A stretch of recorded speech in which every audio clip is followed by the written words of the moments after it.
നമസ്കാരം. ഒ പിയിൽ വരുമ്പോൾ സ്കാൻ റിപ്പോർട്ടുമായിട്ട് വരുന്ന പലരുടെ അടുത്തും നമ്മൾ അണ്ടങ്ങളിൽ സിസ്റ്റ് ഉണ്ട് എന്ന് പറയുമ്പോൾ പലരും ചോദിക്കുന്ന ഒരു കാര്യമാണ്, പോളിസിസ്റ്റിക് ഓവർ തന്നെയാണോ ഈ അണ്ടങ്ങളിൽ ഉണ്ടാകുന്ന സിസ്റ്റ് എന്ന് പറയുന്നത്. ചിലർ പറയുന്നത് പോളിസിസ്റ്റിക് ഓവറി ആണെങ്കിൽ ഓൾറെഡി എനിക്ക് ഉള്ളതാണ് എന്ന് നേരത്തെ ഡോക്ടർമാരെ കാണിച്ചപ്പോൾ പറഞ്ഞിട്ടുണ്ട് എന്നൊക്കെ പറയും. ശരിക്കും ഈ ഓവറിയും സിസ്റ്റും പോളിസിസ്റ്റിക് ഓവറിയും എന്ന് പറയുന്നത് സെയിം ആണോ? അല്ല. നമസ്കാരം, ഞാൻ ഡോക്ടർ ചിത്ര ഗോപാൽ, കൺസൾട്ടന്റ് ഗൈനക്കോളജിസ്റ്റ് ആണ്. ഇന്ന് ഞാൻ നിങ്ങളുടെ അടുത്ത് സംസാരിക്കുന്നത് ഓവേറിയൻ സിസ്റ്റുകളെ പറ്റിയാണ്, അതായത് അണ്ടങ്ങളിൽ ഉണ്ടാകുന്ന നീർക്കെട്ടികളെ കുറിച്ചാണ്. അപ്പോ ഓവേറിയൻ സിസ്റ്റുകൾ എന്ന് പറയുന്നത് എന്താണ് ആക്ച്വലി? ശരിക്കും ഒരു ബാഗ് ലൈക്ക് സ്ട്രക്ചർ ആണ്. അതായത് ബാഗ് പോലെ ഉള്ളില് ദ്രാവകം നിറഞ്ഞു നിൽക്കുന്ന, അത് വെള്ളം പോലുള്ള ദ്രാവകമാകാം, അല്ലെങ്കിൽ എണ്ണ പോലെ കുറച്ചുകൂടെ കട്ടിയുള്ള ദ്രാവകവുമാകാം. അത് നിറഞ്ഞു നിൽക്കുന്ന ബാഗ് പോലെയുള്ള സ്ട്രക്ചറുകൾ, അത് അണ്ടത്തിന്റെ സർഫസിൽ നിന്നാകാം, പുറമേ ഉള്ള ഭാഗത്തു നിന്നാകാം, അല്ലെങ്കിൽ അണ്ടത്തിനുള്ളിലും ആകാം. അതിനെയാണ് ആക്ച്വലി ഓവറിയൻ സിസ്റ്റ് എന്ന് പറയുന്നത്. വളരെ കോമൺ ആയിട്ട് കാണാറുള്ളതാണ്, മിക്കവാറും ഉള്ളത് പ്രശ്നങ്ങളൊന്നും ഉണ്ടാക്കാത്തതുമാണ്. പക്ഷെ സൈസിൽ വളരെയധികം വ്യത്യാസം വരാം. വളരെ ചെറുത്, അതായത് 2 സെന്റിമീറ്റർ മുതൽ ഏകദേശം 4-5 കിലോ വെയിറ്റ് വരെ ഉള്ള സിസ്റ്റുകൾ വരെ ഉണ്ടാകാറുണ്ട് എന്നുള്ളതാണ്. അപ്പൊ ഈ സിസ്റ്റുകൾ പ്രശ്നക്കാരാണോ? ചില സിസ്റ്റുകൾ പ്രശ്നക്കാരാണ്, ചില സിസ്റ്റുകൾ പ്രശ്നക്കാരല്ല. ചിലതിന് ട്രീറ്റ്മെന്റ് വേണം, ചിലതിന് ട്രീറ്റ്മെന്റ് വേണം. എന്തൊക്കെ ലക്ഷണങ്ങളാണ് ഈ ഓവറിയൻ സിസ്റ്റുകൾ ഉണ്ടാക്കുക? സാധാരണ ഓവറിയൻ സിസ്റ്റുകൾ ലക്ഷണങ്ങളൊന്നും ഉണ്ടാക്കാറില്ല. പക്ഷേ എമർജൻസി ഡിപ്പാർട്ട്മെന്റിൽ നമുക്ക് അക്യൂട്ട് അബ്ഡമിനൽ പെയിൻ ആയിട്ട് പേഷ്യന്റ് വരാറുണ്ട്. ഒന്ന്, സിസ്റ്റ് റപ്ചർ ചെയ്തിട്ട്, സിസ്റ്റുകൾ പൊട്ടിയിട്ട്, ഹെമറേജിക് സിസ്റ്റ്, ഉള്ളിൽ ബ്ലീഡിങ് ഉണ്ടാകുന്ന ഹെമറേജിക് സിസ്റ്റുകളൊക്കെ ആണെങ്കിൽ അത് പൊട്ടിയിട്ട് വരാറുണ്ട്. അല്ലാന്നുണ്ടെങ്കിൽ പേഷ്യന്റ് ഇതുപോലെ ടോർഷൻ ആയിട്ട് ഓവറി അണ്ടത്തിൽ സിസ്റ്റ് ഇരുന്ന് ചുറ്റിയിട്ട് അങ്ങനെ എമർജൻസി ആയിട്ട് വരാറുണ്ട്. അതല്ലാതെ ഒരു പെൽവിക് പെയിൻ, ഉള്ളിലായിട്ട് എന്തോ ഒരു വേദന പോലെ അങ്ങനെ വരാറുണ്ട് പേഷ്യൻസ്. പെയിൻഫുൾ പീരീഡ്സ് ആയിട്ട് വരാറുണ്ട്. എൻഡോമെട്രിയോസിസ് അസുഖം ഉള്ളവരാണെങ്കിൽ പീരീഡ്സിന്റെ ടൈമിനും ബ്ലീഡിങ് തുടങ്ങുന്നതിന് മുന്നേ പെയിൻ സ്റ്റാർട്ട് ചെയ്യുകയും ബ്ലീഡിങ് കഴിഞ്ഞിട്ട് വീണ്ടും പെയിൻ നിൽക്കുകയും അങ്ങനത്തെ പ്രശ്നങ്ങളായിട്ട് വരാറുണ്ട്. അതല്ലാതെ ചിലർക്ക് വലിയ സൈസ് ആയി കഴിഞ്ഞാൽ വയറ് നിറഞ്ഞിരിക്കുന്നു, വയറ് വീർത്തിരിക്കുന്നു എന്നുള്ള പ്രശ്നമായിട്ട് വരാം. പ്രോപ്പറായിട്ട് ഫുഡ് കഴിക്കാൻ പറ്റുന്നില്ല, ഒരു ബ്ലോട്ടിംഗ് സെൻസേഷൻ, കുറച്ച് ഫുഡ് കഴിക്കുമ്പോൾ തന്നെ വയറ് നിറഞ്ഞു എന്നുള്ള ഒരു ഫീലിംഗ് ആയിട്ട് വരാം. അങ്ങനെയൊക്കെ ഒരു വേഗ് ആയിട്ടുള്ള സിംറ്റംസ് ആണ് നമുക്ക് ഈ ഓവറിയൻ സിസ്റ്റുകളിൽ കിട്ടുക. സാധാരണയായിട്ട് 2 ടൈപ്പ് സിസ്റ്റുകളാണ് നമ്മൾ അണ്ടങ്ങളിൽ കാണാറുള്ളത്. ഒന്ന് ഫിസിയോളജിക്കൽ സിസ്റ്റുകളും, 2 പത്തോളജിക്കൽ സിസ്റ്റുകളും. ഇതെന്താണ് പറഞ്ഞ് മനസ്സിലാക്കി തരാം.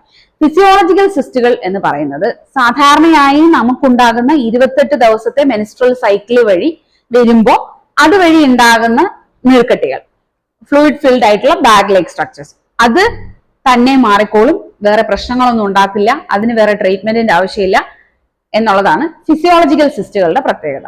ഇനി മറ്റൊന്ന് ഒരു ഗ്രൂപ്പാണ് പത്തോളജിക്കൽ സിസ്റ്റുകൾ. പത്തോളജിക്കൽ സിസ്റ്റുകൾ എന്ന് പറഞ്ഞാൽ ഉള്ളില് എന്തെങ്കിലും പ്രശ്നങ്ങൾ ഉള്ളത് കാരണം ഉണ്ടാകുന്ന സിസ്റ്റുകളാണ്. അതിന് ട്രീറ്റ്മെന്റ് മിക്കവാറും വേണ്ടി വരാറുണ്ട്. അത് നമ്മൾ ശ്രദ്ധിക്കാം എന്നുള്ളതാണ്.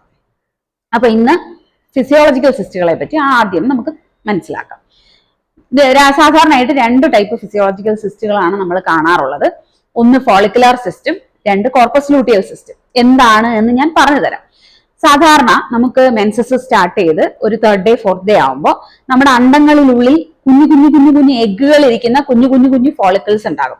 നോർമലി അതൊരു 2 മുതൽ 9 മില്ലിമീറ്റർ സൈസ് വരെയാണ് നോർമൽ സൈസ് ഉണ്ടാകുക.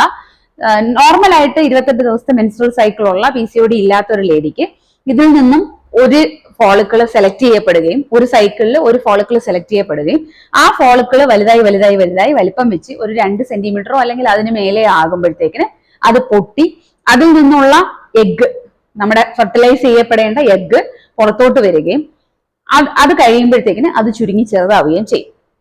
ഇതാണ് നോർമലായിട്ട് നമുക്ക് മെൻസ്ട്രൽ സൈക്കിളിൽ നടക്കുന്ന ഒരു സംഭവം എന്ന് പറയുന്നത്. അപ്പൊ എങ്ങനെയാണ് ഫോളിക്കുലാർ സിസ്റ്റുകൾ ഉണ്ടാകുന്നത്? ഈ ചില സിസ്റ്റുകൾ ഇത്രയും വലിപ്പം വെച്ചാലും, അതായത് ചില ഫോളിക്കിളുകൾ ഒരു 2 സെന്റിമീറ്റർ, 2.4 സെന്റിമീറ്റർ, 2.5 സെന്റിമീറ്റർ വലിപ്പം വെച്ചാലും ചിലപ്പോൾ അത് പൊട്ടത്തില്ല, അതിൽ നിന്ന് എഗ്ഗ് പുറത്തോട്ട് റിലീസ് ചെയ്യത്തില്ല. അങ്ങനെയുള്ള സിസ്റ്റുകളെയാണ് ഫോളിക്കുലാർ സിസ്റ്റുകൾ എന്ന് പറയുന്നത്. ഇത് ദോഷമില്ലാത്ത സിസ്റ്റുകളാണ്. സിമ്പിൾ സിസ്റ്റുകൾ എന്നുള്ള രീതിയിലായിരിക്കും നമുക്ക് സ്കാൻ റിപ്പോർട്ടിൽ ഇത് എഴുതി തരിക. അത് മെൻസസിന്റെ എൻഡ് ആവുമ്പോൾ, അതായത് അടുത്ത ബ്ലീഡിങ് വന്ന് സ്റ്റാർട്ട് ചെയ്യുമ്പോഴത്തേക്കിന് അത് തന്നെത്താനെ പൊക്കോളും. അപ്പൊ അത് ഫോളിക്കുലാർ സിസ്റ്റുകൾ. രണ്ടാമത്തത് കോർപ്പസ് ലൂട്ടിയൽ സിസ്റ്റുകൾ. സാധാരണയായിട്ട് പ്രഗ്നൻസി റിപ്പോർട്ട്, സ്കാൻ റിപ്പോർട്ടുമായിട്ട് വരുന്നവർക്ക് കാണുന്ന ഒരു ടൈപ്പ് സിസ്റ്റ് ആണ് കോർപ്പസ് ലൂട്ടിയൽ സിസ്റ്റ് എന്ന് പറയുന്നത്. എന്താണ് ഈ കോർപ്പസ് ലൂട്ടിയൽ സിസ്റ്റ്? ശരിക്കും ഞാൻ പറഞ്ഞു, ഇതിൽ നിന്ന് എഗ്ഗ് റിലീസ് ചെയ്ത് കഴിയുമ്പോൾ ഈ ഫോളിക്കിൾ ചുരുങ്ങി കോർപ്പസ് ലൂട്ടിയം ആയിട്ട് മാറും. എന്തിനാണ് ഈ കോർപ്പസ് ലൂട്ടിയം? ഇതിൽ നിന്നും പ്രഗ്നൻസിയെ സപ്പോർട്ട് ചെയ്യേണ്ട കുറച്ച് ഹോർമോൺസ്, ഈസ്ട്രജൻ, പ്രൊജസ്ട്രോൺ പോലുള്ള കുറച്ച് ഹോർമോൺസ് ഈ കോർപ്പസ് ലൂട്ടിയത്തിൽ നിന്നാണ് ഉണ്ടാകുന്നത്. അപ്പൊ എങ്ങനെ അത് കോർപ്പസ് ലൂട്ടിയൽ സിസ്റ്റായി മാറുന്നു എന്ന് ചോദിച്ചു കഴിഞ്ഞാൽ, ഈ അണ്ടം പൊട്ടി, അതായത് എഗ്ഗ് പൊട്ടി ഫോളിക്കിളിൽ നിന്നും, ഫോളിക്കിൾ എന്ന് പറയുന്ന അതിനകത്ത് ഫ്ലൂയിഡ് ഉണ്ട്, അതിൽ നിന്നും എഗ്ഗ് പൊട്ടി പുറത്തോട്ട് വന്നു കഴിഞ്ഞാൽ അവിടെ ഒരു ഹോൾ ഉണ്ടാവും. ആ ഹോൾ വഴി നോർമലി ഈ ഫ്ലൂയിഡും കൂടെ പുറത്തോട്ട് വന്നിട്ടാണ് ഇത് ചുരുങ്ങുന്നത്. പക്ഷെ ചില കേസുകളിൽ എന്ത് സംഭവിക്കും, എഗ്ഗ് പുറത്ത് വന്നാൽ ഉടനെ ആ ഹോൾ സീൽ ചെയ്യപ്പെടും, അടയും. അപ്പോഴത്തേക്ക് എന്ത് പറ്റും, ആ ഫ്ലൂയിഡ് ഫിൽഡ് ആയിട്ടുള്ള അത് മാത്രം അത് പെർസിസ്റ്റ് ചെയ്യും, അത് അങ്ങനെ തന്നെ നിൽക്കും. അതിനെയാണ് നമ്മൾ കോർപ്പസ് ലൂട്ടിയൽ സിസ്റ്റ് എന്ന് പറയുന്നത്. കോർപ്പസ് ലൂട്ടിയൽ സിസ്റ്റും പ്രഗ്നൻസിയിൽ കാണുന്നത് നോർമലാണ്. ഒരു 3rd മന്ത് 5th മന്ത് ആകുമ്പോൾ അത് തന്നെ ചുരുങ്ങി ചെറുതായിക്കോളും. ബൈ ദ ടൈം നമുക്ക് മറുവൊക്കെ ഡെവലപ്പ് ചെയ്ത് മറുവിൽ നിന്ന് ഹോർമോൺസ് വരുന്നത് വരെ ഇതിൽ നിന്ന് ഹോർമോൺസ് നമ്മളെ പ്രഗ്നൻസിയെ സപ്പോർട്ട് ചെയ്യാൻ വേണ്ടി ഉണ്ടാവുകയും ചെയ്യും. അപ്പൊ അതും നോർമലാണ്, അതും തന്നെ ചുരുങ്ങി പൊക്കോളും എന്നുള്ളതാണ്. ഇനി നമുക്ക് പറയാനുള്ളത് പത്തോളജിക്കൽ സിസ്റ്റുകളെ പറ്റിയാണ്. എന്താണ് പത്തോളജിക്കൽ സിസ്റ്റുകൾ? ഞാൻ പറഞ്ഞു, എന്തെങ്കിലും അണ്ടർലൈങ് പ്രശ്നങ്ങൾ ഉള്ളത് കാരണം ഉണ്ടാകുന്ന സിസ്റ്റുകളാണ് പത്തോളജിക്കൽ സിസ്റ്റുകൾ എന്ന് പറയുന്നത്. അതിന് കുറച്ച് കൂടുതൽ ശ്രദ്ധ ആവശ്യമാണ്. അതിൽ ആദ്യം തന്നെ പറഞ്ഞുകൊട്ടെ, വളരെ കോമൺ ആയിട്ട് കാണുന്നതാണ് ഡെർമോയിഡ് സിസ്റ്റുകൾ. പലരും സ്കാൻ റിപ്പോർട്ടുമായിട്ട് വരാറുണ്ട്, ഡെർമോയിഡ് സിസ്റ്റ്, ടെറട്ടോമ എന്നൊക്കെ പറഞ്ഞിട്ട്. എന്താണ് ഈ സിസ്റ്റുകളുടെ പ്രത്യേകത? നോർമലി നമ്മുടെ അണ്ടങ്ങളിൽ ഉണ്ടാകുന്ന കോശങ്ങളിൽ നിന്നല്ല ഈ സിസ്റ്റുകൾ ഡെവലപ്പ് ചെയ്യുന്നത്. അപ്പൊ ഇത് എവിടെ നിന്നാണ് വരുന്നത്? നമുക്കുണ്ടാകുന്ന എഗ്ഗുകൾ, നമ്മൾ കുഞ്ഞ്, അതായത് അമ്മയുടെ യൂട്രസിനുള്ളിൽ ഒരു പെൺകുഞ്ഞിരിക്കുമ്പോൾ അവിടെ ആ കുഞ്ഞിന് എഗ്സ് ഡെവലപ്പ് ചെയ്ത് വരുന്നത് അമ്മയുടെ ഉള്ളിൽ ഇരിക്കുമ്പോഴാണ്.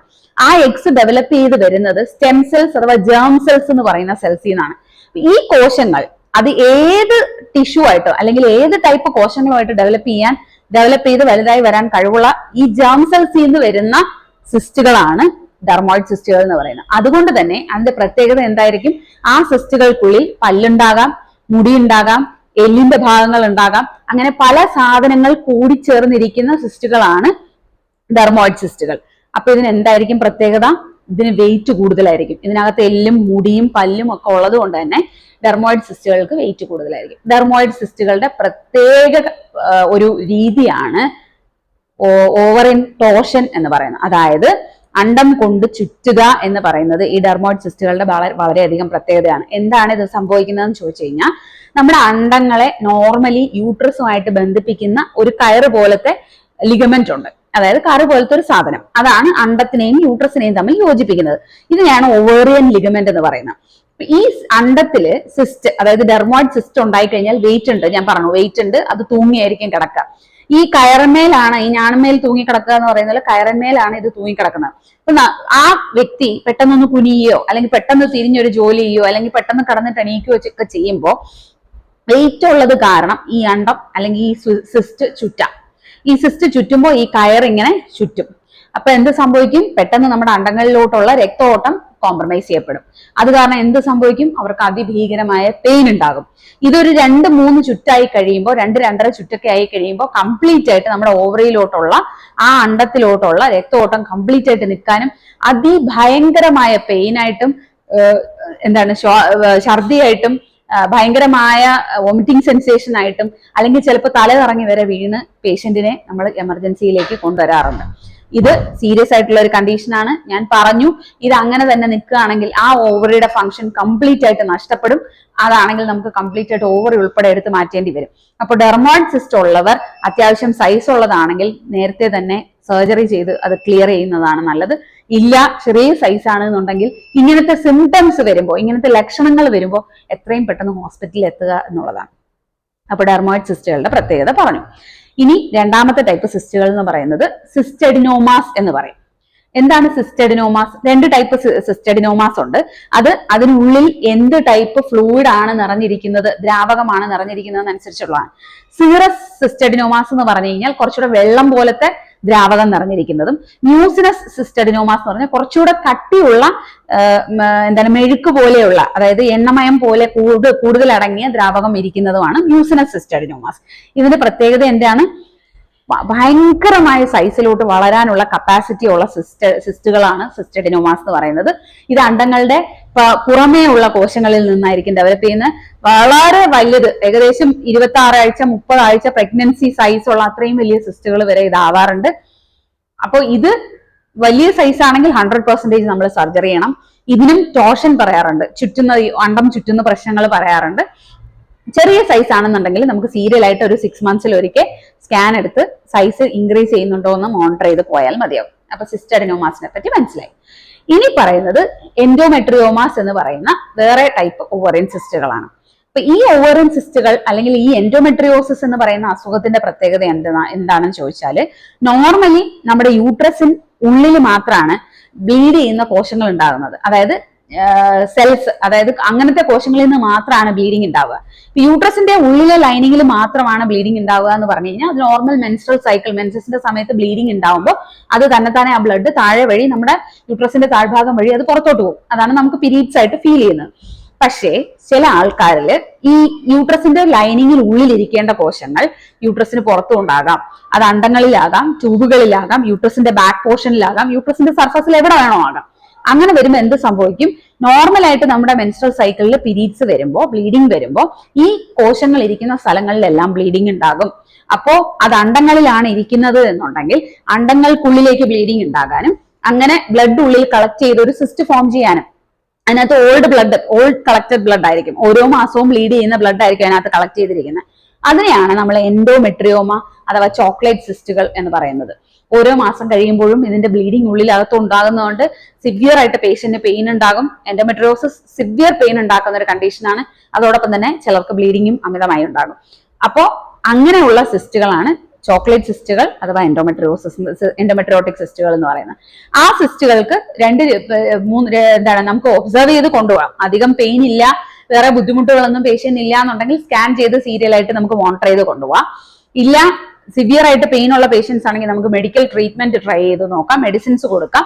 ഇല്ല, വലിയ സൈസുകളാണ്, നമുക്ക് ഇൻഫെർട്ടിലിറ്റി ട്രീറ്റ്മെന്റ്, വന്ധ്യതയ്ക്ക് ചികിത്സ എടുക്കാനുള്ള പേഷ്യന്റ് ആണ് എന്നൊക്കെ ഉണ്ടെങ്കിൽ നമുക്കത് സർജറി ചെയ്തിട്ട് മുന്നോട്ട് പോവാം എന്നുള്ളതാണ്. അപ്പൊ അതാണ് എൻഡോമെട്രിയോട്ടിക് സിസ്റ്റുകൾ എന്ന് പറയുന്നത്. പിന്നെ പറയുന്നത് മാലിഗ്നന്റ് സിസ്റ്റുകൾ, അതായത് ക്യാൻസറസ് ആയിട്ടുള്ള സിസ്റ്റുകൾ. അണ്ടങ്ങളിൽ ഏത് ഏജ് ഗ്രൂപ്പിൽ വേണമെങ്കിലും ക്യാൻസറസ് സിസ്റ്റുകൾ ഉണ്ടാവാവുന്നതാണ്. പക്ഷെ കൂടുതലായിട്ടും മെൻസസ് നിന്ന് കഴിഞ്ഞ് വരുന്ന പ്രായത്തിലുള്ള സ്ത്രീകളിലാണ് കൂടുതലായിട്ടും അങ്ങനത്തെ ക്യാൻസറസ് സിസ്റ്റുകൾ കാണപ്പെടുക. പ്രത്യേകത എന്ന് പറയുന്നത് വളരെ പെട്ടെന്ന് വലുതാവുകയും വളരെ പെട്ടെന്ന് പുറത്തോട്ട് ഓവറിയിൽ നിന്നും അണ്ടങ്ങളിൽ നിന്നും പുറത്തോട്ട് സ്പ്രെഡ് ചെയ്യാനും വയറിനുള്ളിൽ ഫുള്ള് സ്പ്രെഡ് ചെയ്യാനും സാധ്യതയുള്ള സിസ്റ്റുകളാണ് മാലിഗ്നന്റ് ആയിട്ടുള്ള ഓവറിയൻ സിസ്റ്റുകൾ. സോ അതുകൊണ്ട് തന്നെ 40-45 വയസ്സ് കഴിഞ്ഞ സ്ത്രീകൾ സ്പെഷ്യലായിട്ട് എവറി ഇയർ നമ്മൾ സ്കാൻ ചെയ്തെടുത്ത് നോക്കുക, എന്തെങ്കിലും സിസ്റ്റുകളോ എന്തെങ്കിലും പ്രശ്നങ്ങളോ ഉള്ള അണ്ടത്തിൽ സിസ്റ്റുകൾ ഉണ്ടോ ഇല്ലയോ എന്നുള്ളത് പ്രത്യേകിച്ച് ചെക്ക് ചെയ്യണം എന്നുള്ളതാണ്. ഇനി എന്തൊക്കെ ലക്ഷണങ്ങളാണ് ഈ ഓവറിയൻ സിസ്റ്റുകൾ ഉണ്ടാക്കുക? സാധാരണ ഓവറിയൻ സിസ്റ്റുകൾ ലക്ഷണങ്ങളൊന്നും ഉണ്ടാക്കാറില്ല. പക്ഷേ എമർജൻസി ഡിപ്പാർട്ട്മെന്റിൽ നമുക്ക് അക്യൂട്ട് അബ്ഡമിനൽ പെയിൻ ആയിട്ട് പേഷ്യന്റ് വരാറുണ്ട്. ഒന്ന്, സിസ്റ്റ് റപ്ചർ ചെയ്തിട്ട്, സിസ്റ്റുകൾ പൊട്ടിയിട്ട്, ഹെമറേജിക് സിസ്റ്റ്, ഉള്ളിൽ ബ്ലീഡിങ് ഉണ്ടാകുന്ന ഹെമറേജിക് സിസ്റ്റുകളൊക്കെ ആണെങ്കിൽ അത് പൊട്ടിയിട്ട് വരാറുണ്ട്. അല്ലാന്നുണ്ടെങ്കിൽ പേഷ്യന്റ് ഇതുപോലെ ടോഷനായിട്ട് ഓവറി അണ്ടത്തിൽ സിസ്റ്റ് ഇരുന്ന് ചുറ്റിയിട്ട് അങ്ങനെ എമർജൻസി ആയിട്ട് വരാറുണ്ട്. അതല്ലാതെ ഒരു പെൽവിക് പെയിൻ, ഉള്ളിലായിട്ട് എന്തോ ഒരു വേദന പോലെ അങ്ങനെ വരാറുണ്ട് പേഷ്യൻസ്. പെയിൻഫുൾ പീരീഡ്സ് ആയിട്ട് വരാറുണ്ട്. എൻഡോമെട്രിയോസിസ് അസുഖം ഉള്ളവരാണെങ്കിൽ പീരീഡ്സിന്റെ ടൈമിനും ബ്ലീഡിങ് തുടങ്ങുന്നതിന് മുന്നേ പെയിൻ സ്റ്റാർട്ട് ചെയ്യും, ബ്ലീഡിങ് കഴിഞ്ഞിട്ട് വീണ്ടും പെയിൻ നിൽക്കുകയും അങ്ങനത്തെ പ്രശ്നങ്ങളായിട്ട് വരാറുണ്ട്. അതല്ലാതെ ചിലർക്ക് വലിയ സൈസ് ആയി കഴിഞ്ഞാൽ വയറ് നിറഞ്ഞിരിക്കുന്നു, വയറ് വീർത്തിരിക്കുന്നു എന്നുള്ള പ്രശ്നമായിട്ട് വരാം. പ്രോപ്പറായിട്ട് ഫുഡ് കഴിക്കാൻ പറ്റുന്നില്ല, അപ്പൊ ഒരു ബ്ലോട്ടിംഗ് സെൻസേഷൻ, കുറച്ച് ഫുഡ് കഴിക്കുമ്പോൾ തന്നെ വയറ് നിറഞ്ഞു എന്നുള്ള ഒരു ഫീലിംഗ് ആയിട്ട് വരാം. അങ്ങനെയൊക്കെ ഒരു വേഗ് ആയിട്ടുള്ള സിംറ്റംസ് ആണ് നമുക്ക് ഈ ഓവറിയൻ സിസ്റ്റുകളിൽ കിട്ടുക. അപ്പൊ ഇതാണ് ഇതിന്റെ ലക്ഷണങ്ങൾ. ഇതിന്റെ ട്രീറ്റ്മെന്റ് ഞാൻ പറഞ്ഞു. ഒന്നുകിൽ നമുക്ക് സീരിയൽ ആയിട്ട്, ചെറുതാണെങ്കിൽ സീരിയൽ ആയിട്ട് മോണിറ്റർ ചെയ്യാം, അൾട്രാസൗണ്ട് ചെയ്തിട്ട് മോണിറ്റർ ചെയ്യാം. ഇല്ലാന്നുണ്ടെങ്കിൽ നമുക്ക് മെഡിക്കൽ ട്രീറ്റ്മെന്റ്സ് അവൈലബിൾ ആണ്. അതായത് അതിന് നമ്മൾ കൊടുക്കുന്നത് ഹോർമോൺസ് ആണ്. ഒന്നുകിൽ പ്രൊജസ്ട്രോൺസ് കൊടുക്കാം, അല്ലെങ്കിൽ നമുക്ക് ഓറൽ കോൺട്രാസെപ്റ്റീവ് പിൽസ് അഥവാ ഗർഭനിരോധന ഗുളികകൾ കൊടുക്കാം. ഇല്ലാന്നുണ്ടെങ്കിൽ സർജറി വഴി നമുക്ക് റിമൂവ് ചെയ്യാം. പിന്നെ ഇനി ചോദിച്ച ക്വസ്റ്റ്യൻ, പോളിസിസ്റ്റിക് ഓവറിയും ഓവറിയൻ സിസ്റ്റുകളും സെയിം ആണോ? അല്ല. പോളിസിസ്റ്റിക് ഓവറി എന്ന് പറയുന്നത് അണ്ടങ്ങളിൽ ചെറിയ ചെറിയ ചെറിയ ഫോളിക്കിൾസ് നിറയെ അറേഞ്ച് ചെയ്തിരിക്കുന്നു എന്നുള്ളതാണ്. അതായത് ഞാൻ പറഞ്ഞു നേരത്തെ 2 മുതൽ 9 മില്ലിമീറ്റർ വരെയുള്ള ചെറിയ ചെറിയ എഗ്ഗുകൾ അടങ്ങിയ ഫോളിക്കിൾസ് ഉണ്ടാകാം. ഇത് ഓവറിയിൽ 10 മുതൽ 12 അല്ലെങ്കിൽ അതിൽ കൂടുതലായിട്ട് എണ്ണങ്ങൾ കാണുകയാണെങ്കിലാണ് നമ്മൾ അതിനെ പോളിസിസ്റ്റിക് ഓവറി എന്ന് പറയുന്നത്. അതില് ഉള്ളിൽ വെള്ളം കെട്ടിക്കിടക്കുന്ന സിസ്റ്റുകൾ ഇല്ല. പോളിസിസ്റ്റിക് ഓവറി എന്ന് പറയുന്നത് കംപ്ലീറ്റ്ലി ഒരു ഹോർമോണൽ കണ്ടീഷൻ ആണ്. അതും ഓവറിയൻ സിസ്റ്റുകളുമായിട്ട് യാതൊരു ബന്ധവുമില്ല. അപ്പോൾ എന്താണ് ഡിഫറൻസ് എന്ന് മനസ്സിലായി എന്ന് വിശ്വസിക്കുന്നു. നന്ദി, നമസ്കാരം.